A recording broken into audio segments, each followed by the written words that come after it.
Vous êtes chez MMA Propagande, bonsoir et bienvenue parmi nous. Voilà, je suis de retour après la tentative de putsch de mes collègues qui ont essayé de me faire taire, mais non, ce n'est pas possible. Aujourd'hui, nous nous retrouvons pour une petite preview de l'UFC Fight Night Rozenstruik contre Gaziev.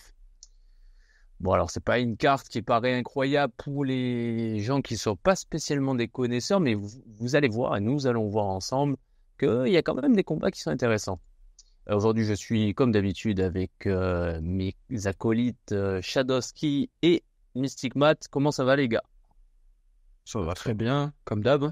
Toujours prêt pour une petite analyse. Yes, parfait. Bon alors, on en a parlé. Moi, à la base, c'était une carte qui me hypait pas trop. Bon, déjà, parce que je vous le dis, je suis traumatisé par les combats principaux, par les affiches de poids lourds. Généralement, un poids lourd, combat de poids lourd en main, c'est souvent la catastrophe. Voilà, je parle d'expérience. Mais vous avez réussi à me convaincre qu'il y a quand même des combats que j'ai hâte de suivre, on va dire. Et on va commencer par le premier. Alors, c'est Christian Leroy Duncan contre Claudio Ribeiro. Ça, apparemment, c'est quelque chose d'intéressant. Est-ce que vous pouvez m'expliquer pourquoi? Qui veut commencer? Vas-y, Euh, ouais, tu veux vas-y, Matt. Je te laisse Ok, la main. ok. Parfait. Du coup, on va commencer un peu plus sur le prospect, on va dire, sur cette carte. Vraiment, celui qui est attendu, c'est Christian Leroy Duncan, du coup. Donc, qui a, on va dire, un prospect, on va dire encore. Je sais pas si on peut le qualifier de prospect encore, étant donné qu'il a déjà 3 combats à l'UFC. Mais en tout cas, il est arrivé à l'UFC comme prospect du Cage Warriors. Il était champion middleweight. Il avait notamment battu le français Jachi Melan. Et du coup, il est arrivé avec une certaine hype. Souvent, on sait que ceux qui viennent du Cage Warriors, ils ont une étiquette d'un combattant qui va devoir faire prouver en tout cas qu'il est, on va dire qu'il mérite d'être à l'UFC. Et on a pu le voir. T'as l'impression que les mecs du Cage Warriors, souvent, ils sont mis là un peu trop facilement? Bah, ils ont un passe droit. Je trouve que certaines autres orgas, ils ont pas, on va dire. Je pense qu'il y a le Cage Warriors et l'UFC s'entendent très bien. Il y a il y en a certains qui, bah, par exemple, si je peux citer McKee, ouais, qui était sur la carte de l'UFC Paris, le dernier. Moi, franchement, je sais pas pourquoi il est encore à l'UFC et pourquoi ils l'ont remis à l'UFC alors qu'il s'était fait cut. Vraiment, il y a des choses comme ça que, ouais, je comprends pas trop. À ce niveau-là, ouais, je trouve que le Cage Warriors, ils ont vraiment des passe droits, on va dire, les combattants Il du y a Cage un Warriors. truc, c'est que c'est une organisation anglaise. Les Anglais, bon, c'est un gros Marché. public de MMA quand même. Les cartes en Angleterre, ça se passe toujours bien. Le public est toujours chaud. Et dès qu'ils ont un champion ou un combattant qui fonctionne bien, il y a tout le public derrière lui. Ok, je te laisse continuer, vas-y. Et comme je disais, c'est vraiment un combattant, je le qualifierais comme la violence. Vraiment, le gars, sur ses enfin, il a 10 combats, mais une défaite, du coup, qu'il a fait à l'UFC par décision unanime contre Armen Petrosyan. Donc, Petrosyan qui est un bon striker. Donc, ouais, comme je disais, c'était la violence. Il a 7 KO TKO, une soumission aussi, et une victoire par décision. Mais ces KO, c'est que des bangers, vraiment, c'est que des fly knee contre Jackie Melan notamment, que des KO vraiment où c'est la violence. Il envoie des coups à tout va, des coups de genoux. Je pense qu'il a un background en Muay Thai, clairement, vu comment son style, il l'amène surtout pour le striking. Et c'est vraiment la violence à l'état pur. Et face à Claudio Ribeiro, du coup, qui va affronter, qui est sur une défaite donc, contre Roman Kopylov, un high kick monstrueux. J'ai vu ses derniers combats à Ribeiro et je trouve qu'il est extrêmement ouvert en striking et il se jette beaucoup. Beaucoup à l'avant avec des crochets larges. Face à Duncan, clairement, il va en payer le prix fort. Et surtout vraiment que Duncan il tape très très fort. Ribeiro a quand même, on va dire, un bon menton quand même. On va dire, même s'il a pris des KO assez monstrueux contre Alassane et Kopylov, je pense que le high kick de Kopylov, tout le monde se le mange, tout le monde dort. Clairement, sur ça, tu peux rien y faire. Et je pense vraiment que ça va être pas un banger parce que ça sera à sens unique, je pense. Duncan va vraiment s'imposer. Mais en tout cas, il va y avoir il va y avoir du fight, ça va s'envoyer dans tous les sens. Et je pense que Duncan va vraiment finir ça au premier round avec un KO possible qu'on voit Claudio Ribeiro en étoile de mer au centre de la cage, vraiment. Donc là, toi, tu t'attends à un banger. Enfin, en tout cas, il y aura de la violence. De toute façon, avec Duncan, il y a souvent de la violence. Et je pense que vu que Ribeiro, dans sa défense de striking, c'est assez ouvert, je pense que ouais, malheureusement, il va prendre un sale truc. Ça va pas être très joli à voir pour lui. Et toi, Shadowski, t'en penses quoi? Moi, je pense que c'est un combat intéressant, mais sans plus, dans le sens où il y a Christian Leroy Duncan. Donc, on connaît Christian Leroy Duncan, striker dynamique. Notre copain Mendo aime le comparer à Johnny Walker. Moi, je vois du MVP en lui, mais ça, c'est les goûts et les couleurs. Chacun voit un peu un combattant. Christian Leroy Duncan, l'essentiel, c'est que c'est un combattant assez divertissant à regarder, qui m'a déçu, moi, à titre personnel, parce qu'il n'a pas passé le test Araman Petrosian, qui est le test pré-top 20, après top 30 chez les middleweight. Surtout pour les strikers. Je m'attendais à plus de lui. Maintenant, il a eu une chance de se rattraper contre Ribeiro, parce que comme Matt l'a dit, Ribeiro, c'est quand même un gars qui est assez ouvert en striking, qui va striker, c'est un striker. Quand on regarde sa fiche, c'est que des KO, il y a pas de... Voilà, même dans les faits, dans ses combats, c'est pas nécessairement le mec le plus complet. Donc là, il a une opportunité quand même d'accrocher une belle victoire à son palmarès. Donc moi, je vois un TKO de Christian Leroy Duncan. C'est pas très risqué comme prono, je pense que c'est le prono le plus logique. Ouais, TKO. Ça marche. Donc, toi, tu t'attends à un banger aussi ou... Non, je m'attends... Ouais, possible. En vrai, banger possible, mais il a intérêt, en fait. Christian Leroy Duncan, il a intérêt à faire une masterclass. J'ai pas envie qu'il fasse de banger, entre guillemets. Parce que banger, ça implique que le combat est serré, tu vois. Genre, c'est disputé. Moi, je veux qu'il fasse une masterclass, parce que s'il fait pas une masterclass contre Ribeiro, je descends du train. Donc, il y a un train Duncan. Il y a un train hardcore. C'est un train... Okay. C'est un tram. Il a pris un petit virage, c'est ça, à cause de ça. C'est un petit métro, là. Ok. Combat suivant, vous m'en avez parlé, c'est Javid Basharat contre Zahabi. Alors, qui veut commencer sur ça? J'y vais, hein, comme ça on alterne. Ah non. Javid Basharat contre Ayman Zahabi, le frère de Firas, un de mes coachs préférés. Coach du Tristar, coach d'Arnold Allen, de GSP. Pas besoin de le présenter, je pense, aux fans de MMA programme.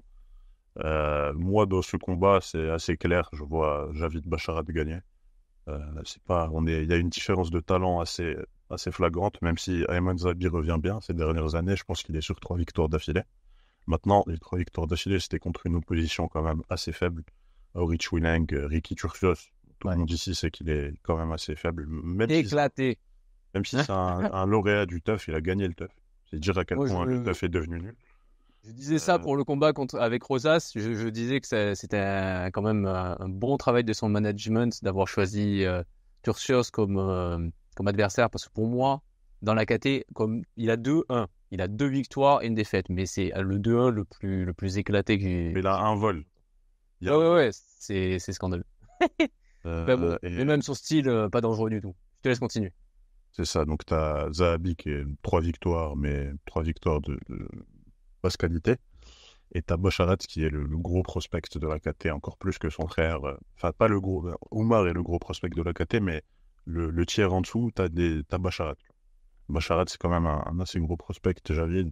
Il est destiné à faire des choses assez bonnes dans la catégorie, top 10, top 5 potentiellement. Donc pour moi, c'est pas le même niveau de talent.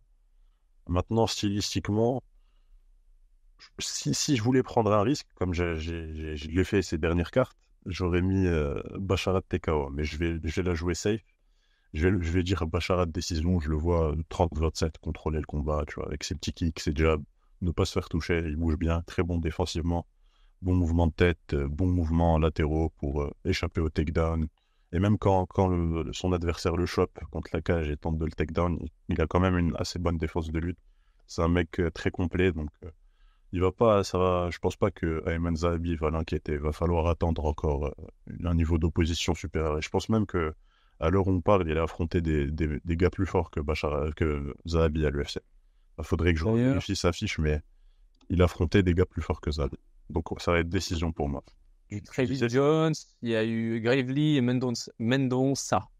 Ah, tu vois, Mendonça, par exemple, c'est plus dur que Zahabi. Ouais, il s'est fait voler hier d'ailleurs. Ouais.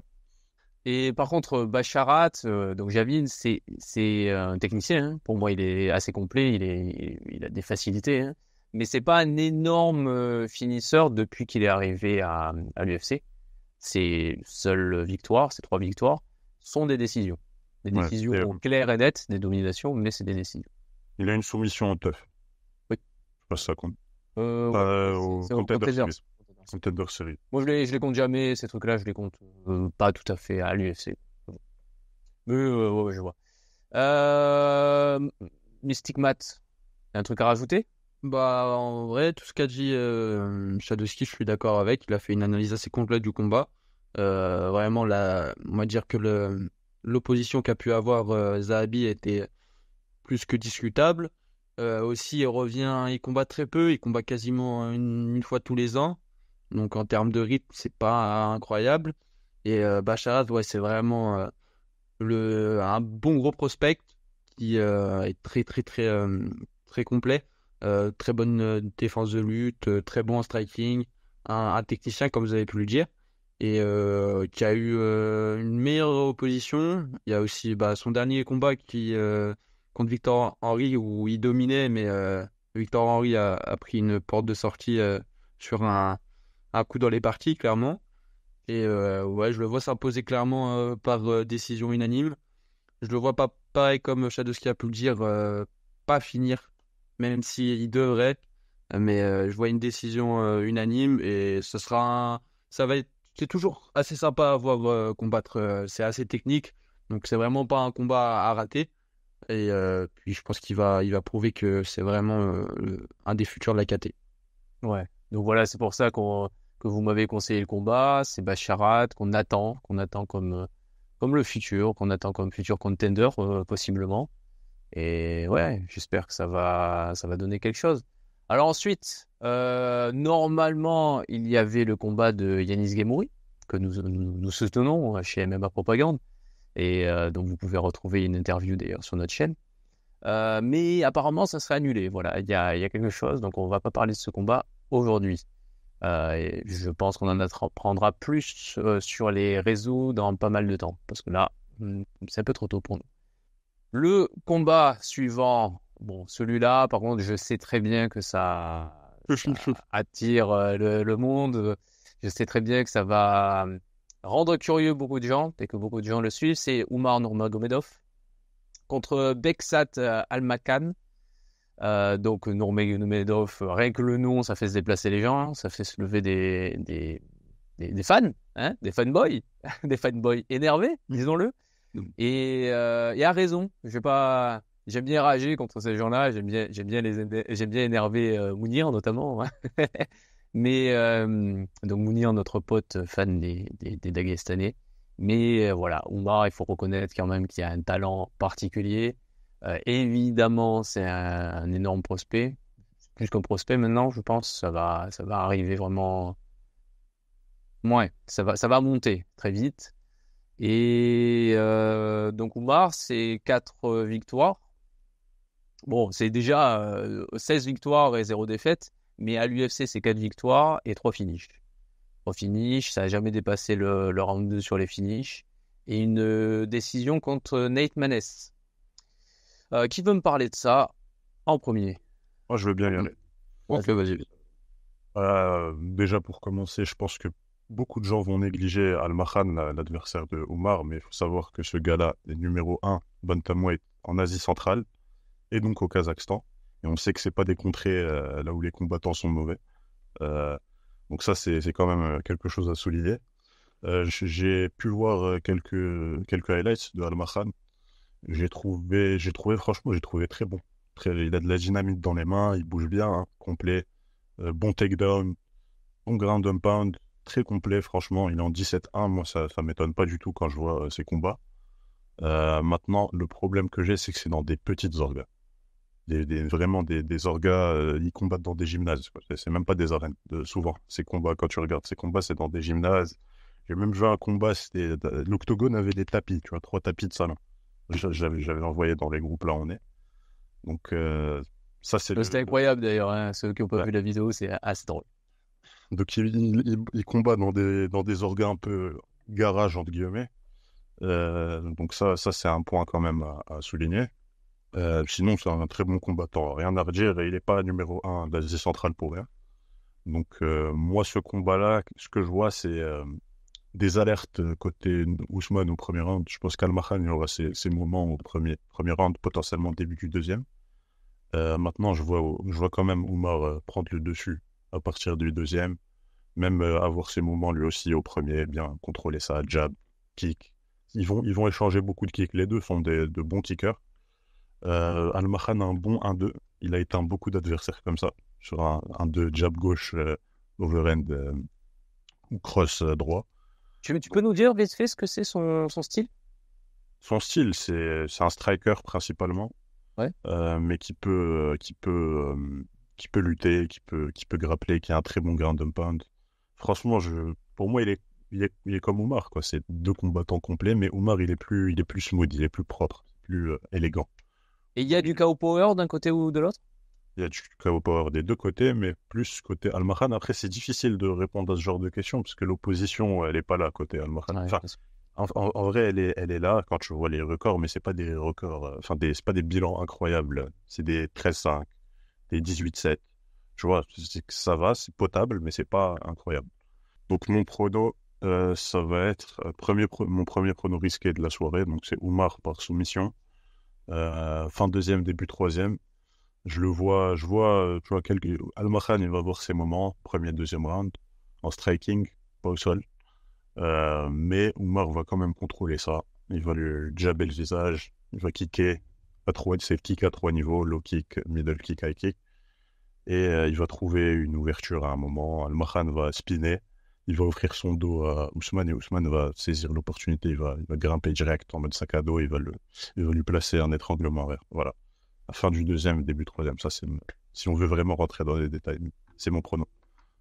Donc toi, tu vois déjà le spinning back fist pour essayer de te sortir de la situation. Bah, de la part d'Al-Makhan, ouais. Ah ouais. Bah, C'est marrant. il va voir que ça marche pas. Enfin, c'est les trucs qu'il a l'habitude de rentrer, c'est 1-2, c'est high kick, les trucs comme ça marchent pas. Enfin, marchent pas au bout d'un moment, quoi, parce que ça va marcher au début, mais ça va pas marcher sur tout le combat, et donc il va tenter des trucs un peu plus flashy pour essayer d'éteindre Omar, mais ça va pas marcher, je Ouais. pense. De toute façon, là, je dis ça pour ceux qui sont pas habitués, mais là, c'est les bantams. Les bantams, dans tous les cas, on est dans le haut niveau des bantams. Ça va être techniquement incroyable. On va voir des trucs de fou. Même le 20e, un combat entre le 20e ou le 25e du classement UFC, je vous conseillerais de le regarder. Mystic Matt, t'en penses quoi, toi? J'en Je suis pense sûr, je suis sûr que t'es en total désaccord avec ce que Non, alors, non, pas vraiment, vraiment pas du tout. Pour le coup, il a vraiment tout dit. Ça va être un fight vraiment. De toute façon, les bantamweight, comme vous l'avez dit, moi en tout cas, c'est ma catégorie préférée, clairement. Ouais, comme il a aussi pu le dire, bon, les orgas où il a pu passer, c'est, on va dire, plus que. Enfin, c'est pas le meilleur du meilleur, mais c'est intéressant dans la région où il était. En tout cas, je pense qu'il a affronté les meilleures personnes qu'il pouvait affronter dans cette région-là. Et ce qu'il a pu montrer dans les combats, c'est pas mal. Et vraiment, il y a un KO power. Bon, après, forcément, face à l'opposition, est-ce qu'il va pouvoir transmettre ce KO power à l'UFC? Ouais. Ça va être la grande question. Ouais, c'est ce que disait Shadowski. Ouais. C'est ça. Donc, ça va être intéressant de voir. Sauf que Kumar, on a des certitudes. Il est déjà 4-0 dans la grande ligue, qui est l'UFC. Al-Makhan va avoir ses moments. Il va devoir vraiment, s'il veut vraiment s'imposer, il va devoir capitaliser un maximum sur ces petits moments, ces petits passages qu'il aura. Mais je pense que c'est là la marche elle est trop haute pour lui. Ça va être très très compliqué. Oumar, on a quand même de sacrées certitudes par rapport à lui. Il a montré que sur ses combats, bah, il était toujours au-dessus. Maintenant, l'opposition, je pense que ça va être compliqué pour ce combat, pour lui. Mais en tout cas, Al-Makhan va pouvoir, je pense, dans le futur à l'UFC, va pouvoir faire des bonnes choses. De ce que j'ai pu voir sur les highlights, en tout cas, sur ses combats. Oui, parce que là, c'est son premier combat à l'UFC. C'est ça. Et juste avant, bon, il y a énormément de finish. C'est un mec qui est jeune, hein, et Oumar aussi, mais Al-Makan est encore plus jeune que ça. Il a 26 ans et Oumar en a 28. Moi, c'est pas impossible que Al-Makan ait un peu une sorte de même trajectoire à la Arman Tsarukyan, hein, où il rentre sur un combat assez compliqué. Par exemple, Tsarukyan était rentré contre Makhachev, Al-Makan rentre contre Oumar Nurmagomedov, et qu'au final, bah, ils prennent une première défaite pour son premier combat, mais après, ils partent sur une série de victoires, et pourquoi pas qu'ils se rencontrent plus tard dans la cage. Mais moi, je pense aussi que le niveau d'Oumar est trop haut, et qu'il va s'imposer notamment par soumission au deuxième round. Je pense que bah il s'est déjà incliné en plus par soumission Al-Makan aussi au deuxième round. Donc je vois bien ce pronom en tout cas. Et ça va être un banger. Et Oumar qui finit pas Nate Maness, est-ce que ça serait pas représentatif de ses limites, disons, les limites de sa capacité à finir un combat quand il le... C'est pertinent ou ça l'est pas? Bah c'est Nate Maness, c'est quand même assez solide, c'est quand même 4-2 à l'UFC. Bon, il s'est fait soumettre bah, justement juste après son combat contre Oumar, contre Tagir Ulanbekov. Mais il me semble sur le combat contre Ulanbekov, c'est vraiment une erreur qu'il fait, je crois. Il saute dans la guillotine, ça pas exprès. Je pense que tu peux me confirmer, Shadowski. Je me souviens plus, mais déjà, c'est pas dans la même caté, hein. C'est une descente en flyweight. Et Maness, déjà, c'est un mec big en bantamweight, donc C'est vrai. le cutting, Le cut, ouais. la nouvelle caté, ben, c'est pas étonnant qu'il se fasse soumettre par Ulanbekov. Il s'est fait tabasser, enfin, Oumar l'a tabassé dans tous les cas, quoi. Après, on peut douter de sa capacité de finish ou pas, mais reste fort. Ouais, Oumar, c'était ça. je compte. Je voulais justement avoir votre avis sur ça. Ouais. Est-ce que vous pensez il va continuer à finir à ce ratio-là? Bah, ce que je pense, face à Al-Makan, je pense qu'il y aura des ouvertures, vu qu'il est assez, comme il a dit, il a un striking assez, on va dire, flashy.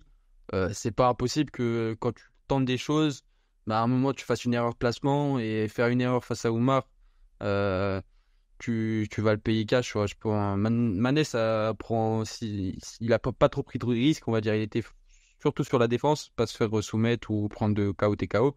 Donc, forcément, si tu focuses à fond sur la défense, bah, tu peux survivre sur une décision, je pense, contre un Oumar. Mais par contre, si tu tentes des choses, si tu fais une erreur, bah, tu vas le payer cash. Donc, je pense que malheureusement, il va le payer cash à Al-Makan. Ouais, ça marche.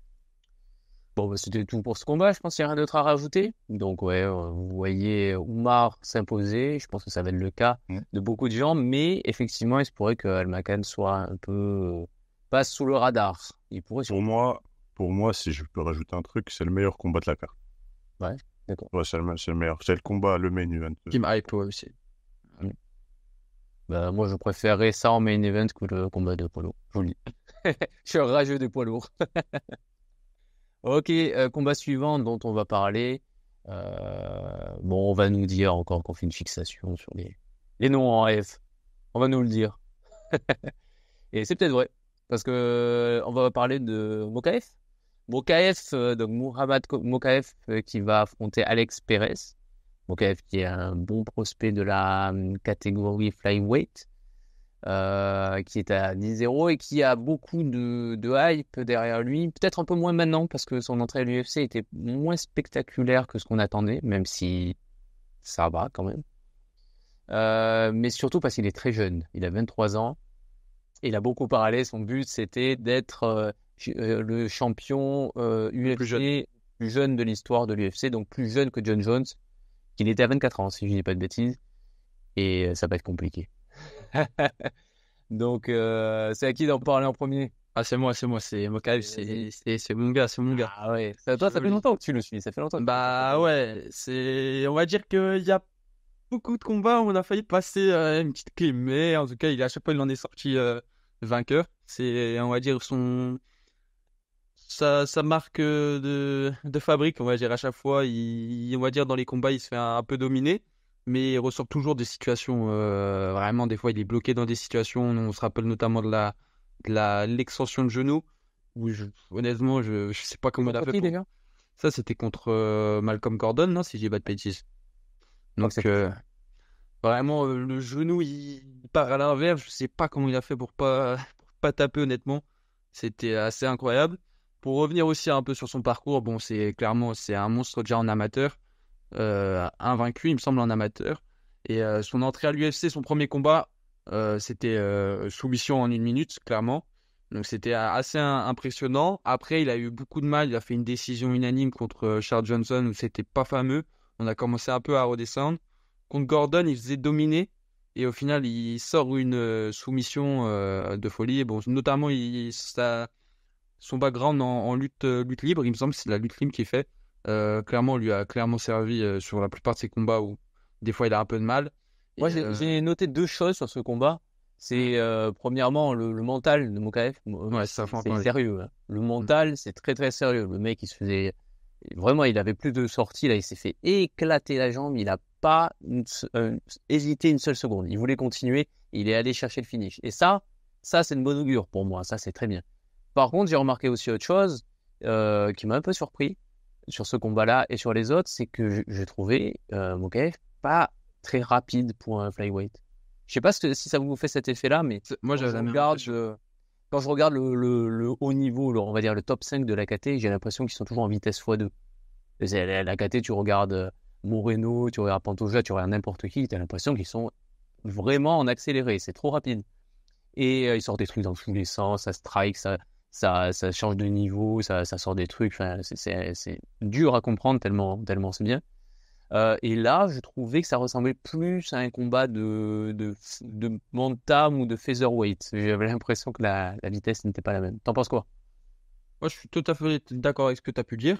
Je trouve, alors, à part en lutte et au sol, quand même, il va assez rapidement, mais debout, c'est vrai qu'il est plus lent que la moyenne, en tout cas en flyweight, où vraiment, comme tu as pu le dire, moi, ce qui me choque, c'est Pantoja, vraiment, c'est n'importe quoi. Il est vraiment ultra rapide. Et ouais, il est sorti de plusieurs combats assez compliqués. Il y avait aussi son dernier combat contre le vétéran Tim Elliott, où vraiment il était favori, mais en plus il me semble, enfin non, c'était pas un short notice, mais c'était un peu la confirmation. Et il s'en est sorti aussi en soumettant Tim Elliott. C'est quand même, c'est un petit, on va dire, c'est une confirmation. Soumettre, enfin passer Elliott déjà, c'est un peu se dire bon, t'as le niveau top 10 en tout cas. Après, là, il va affronter du coup Alex Perez, qui, je pense, a des contacts avec Movsar Evloev, vu le nombre de pull-outs. Je pense qu'ils ils ont des petits. Je pense qu'ils s'envoient des SMS de temps en temps parce que. Petite pensée à Matt Schnell qui s'est fait annuler 4 fois son combat contre Alex Perez. Je pense qu'il attend encore son combat là. Il est. Ah, c'est terrible. Non, Et tu sais ouais. pourquoi il pull out comme ça? C'est quoi? C'est des blessures? C'est. Bah, C'est pas compliqué, les mecs qui pull out comme ça. Ah ouais, je suis en train de regarder son tapologie, c'est impressionnant. Oh là là, il en a au moins 10 en 4 ans là. Waouh, waouh, impressionnant. Donc souvent, c'est soit des problèmes de blessures récurrentes, toi aussi. parfois des problèmes dans les gyms. Il y a des gyms, par exemple, ils font des sparring beaucoup trop durs, enfin, c'est la catastrophe. Parfois des problèmes de visa, donc des problèmes administratifs. Ils viennent de pays, c'est plus dur de rentrer aux États-Unis, par exemple. Et parfois, effectivement, des problèmes de pesée. Bon, voilà. Là, toi, tu penses que c'est quoi? Bah, il y a beaucoup Après, bon, il n'y a pas que de sa faute à chaque fois. J'ai pu voir qu'il y a beaucoup de ses adversaires aussi qui ont eu des pull-outs. Mais ouais, c'est beaucoup par blessure. Il y a une fois où il a raté le poids aussi. Du coup, bah, Jack, il combat vraiment très rarement. Son dernier combat, c'était en 2022. Après, son autre dernier combat, c'était en 2020. Et vraiment, sa dernière fois où il était vraiment très actif, c'était 2020. Donc, on y est déjà à plus de 4 ans. Alors que Mokaev, on sait que bon, là, il fait que d'enchaîner. Quand il a pris son extension de genou, 5 mois après, il était retour dans la cage. Le gars est sur, on va dire, vraiment, comme il retranscrit son mental qu'il a dans la cage, quoi. Il est là, il veut tout prendre, il veut arriver le plus vite possible à la ceinture. Par contre, ça, c'était effrayant, hein, de revenir 5 mois après ce truc-là, parce que je pense que tous les ligaments ont dû sauter. Wow. Quand on voit la clé, c'était vraiment sale. Normalement, on est d'accord, le repos est plus long que ça. Ah, normalement, oui, si tout a sauté, normalement, oui, normalement, tu reviens pas aussi rapidement. Mais là, il est revenu à la Ferguson, quoi. Ouais, clairement. C'est-à-dire n'importe quand. Ah, clairement, je pense que son genou, il est encore pas rétabli à 100%, mais je crois une semaine après l'extension de genou, il montrait qu'il était sur le tapis, il était déjà en train de courir, je crois, donc assez impressionnant. Après, Mais, peut-être que c'était moins grave qu'il n'y paraissait. ouais. Il est très souple des jeux. C'est ça. C'est ça. Mais c'est de mauvais augure, par contre, pour la longévité de sa carrière, Ah, selon ouais. moi, je trouve. Parce que, ok, peut-être qu'il va faire un run jusqu'à la ceinture, c'est son but, mais s'il veut durer un petit peu, son corps, il va falloir le ménager un peu plus. Après, souvent, de toute façon, quand tu commences à l'UFC, tu as beaucoup de combats assez rapidement. Mais après, dès que tu es dans le top 5, top 7 même, tes combats sont beaucoup plus espacés et tu t'affrontes moins souvent des adversaires. Donc, ça sera une bonne chose pour lui, en tout cas. Je pense qu'il se ménage un peu. Après, du coup, comme on a pu en dire, bah, Perez, clairement, sous manque d'activité, ça va être un gros problème, je pense, face à Mokaev. Perez aussi, elle s'est fait soumettre 5 fois. Bon, après, c'était quand même face à Figueiredo, Pantoja, les deux au premier round en quasi moins de 2 minutes. Il s'est fait soumettre aussi avant l'UFC. Je vois une petite possibilité pour Mokaev à ce niveau-là. Je pense que c'est peut-être pas le prono le plus populaire, on va dire, dans la vie générale. Mais je vois bien, je vais prendre le risque. Perez, il est bon au striking, il est bon aussi au sol. Mais on va dire à la fougue de la jeunesse, euh, la- il combat souvent. Je pense que je vois bien une soumission, peut-être encore au troisième round, après un combat un peu compliqué, mais je pense qu'il va quand même là en striking, il va quand même être au-dessus. Mais je le vois bien confirmer et s'imposer par une soumission au troisième round. Et après, pourquoi pas prendre peut-être Moreno qui vient de perdre son dernier combat et pouvoir intégrer vraiment le top top du top de la KT, ou un Manel Cape qui a pull out son dernier combat. Oh, ok, ça va. Sadowski, qu'est-ce que t'en penses? Bah, il était plutôt complet. Maintenant, si je peux apporter une petite précision, j'ai vérifié, John Jones est devenu champion, non pas à 24 ans, mais à 23 ans et 8 mois. Ah, Donc, Mokaev doit être champion avant le 29 mars. Bonne chance. C'est compliqué là. Ouais, ça va être compliqué. Non, sinon pour le combat, ouais, comme comme Matt l'a souligné, Alex Perez c'est compliqué ces derniers temps. Il y a 9 pull-out.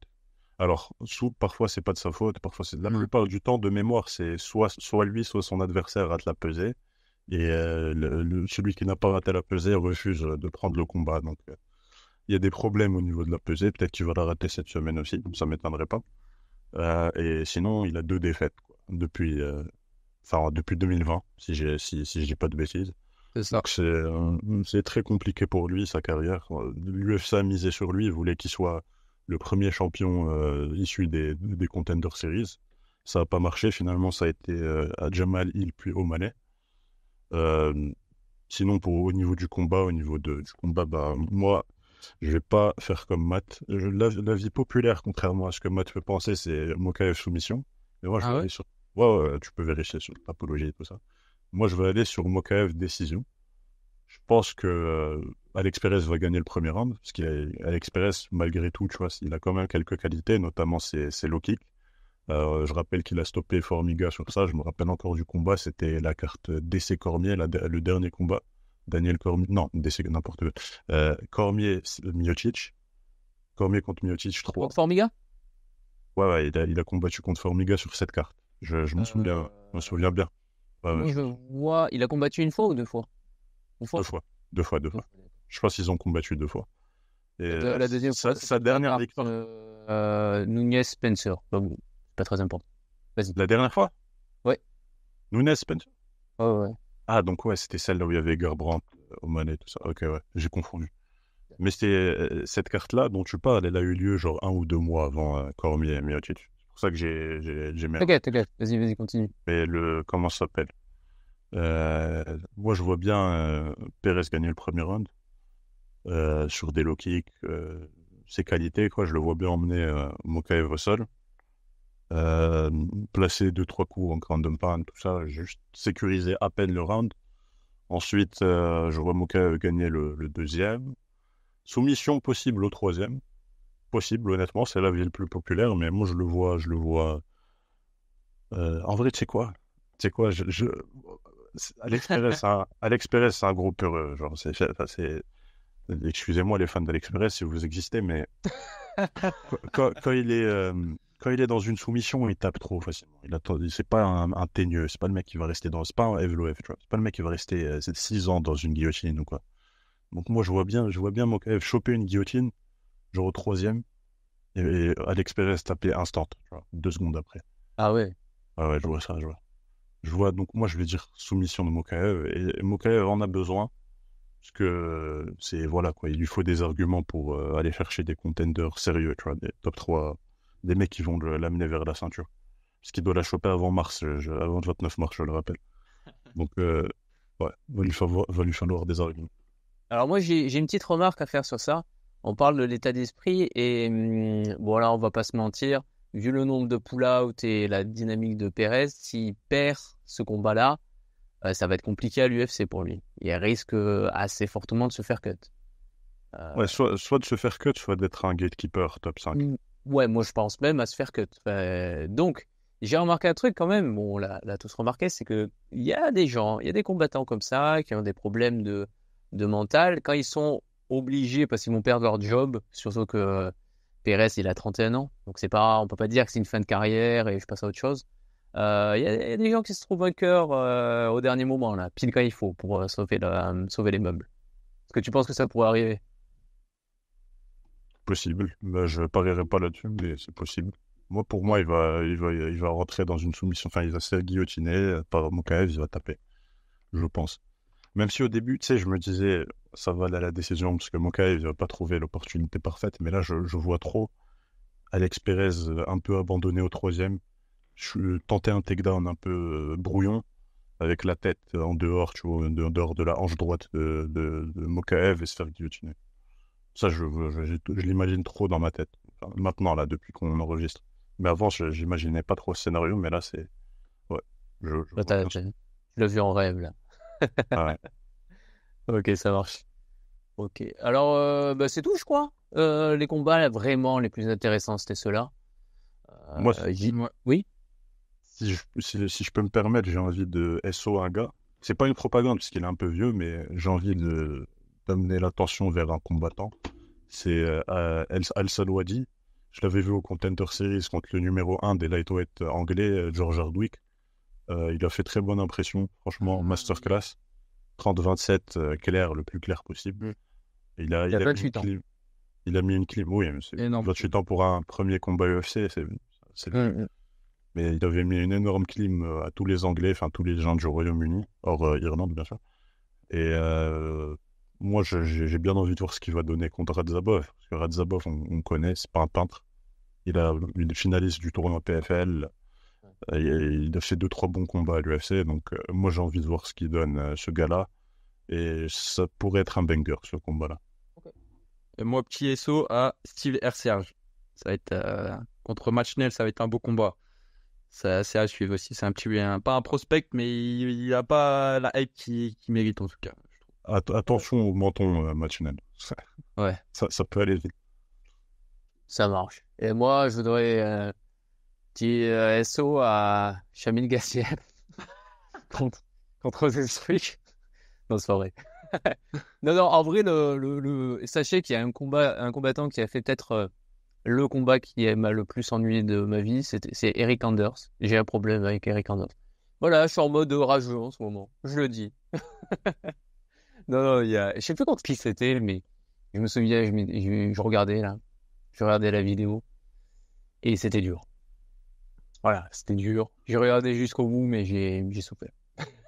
Je me demande si c'était pas contre Théodorou à l'époque, en 2018. Je pense que ce combat a eu lieu. Ouais. Ouais. C'est clairement C'était nul. Voilà, on verra si on parlera de Rozenstruik contre Gaziev, parce que honnêtement, c'est pas du tout un combat qui m'intéresse. Les heavyweights hors du top 5, je trouve que c'est une calamité. Mais je connais quelqu'un qui est hypé pour Gaziev, donc peut-être qu'on en parlera. Bon, évidemment, c'est toujours le même.